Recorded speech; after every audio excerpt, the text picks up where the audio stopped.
Adjust IntelliROL Wheel Divert cylinders. Items required. Safety.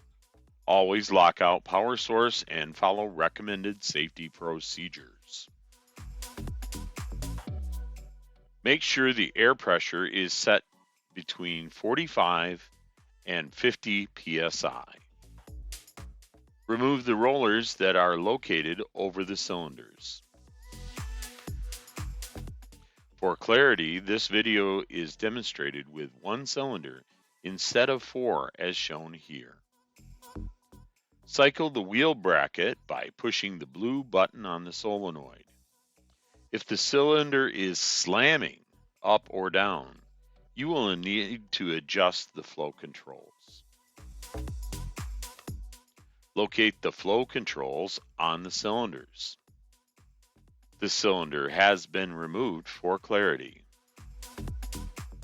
Loosen the jam nuts on both of the flow controllers.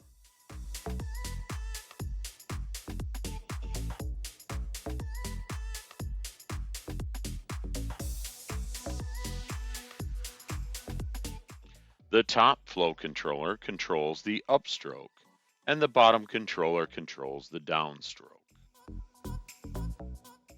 Adjust the controllers accordingly so the wheel bracket is not slamming up or down.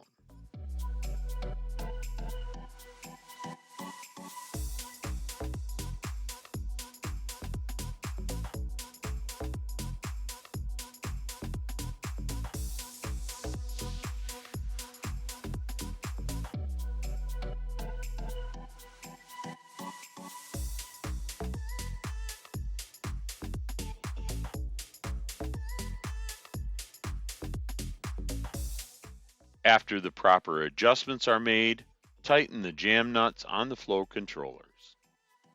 Do not over-tighten.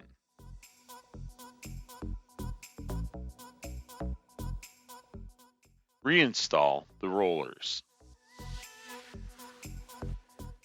For more maintenance videos, visit MHS-Conveyor.com.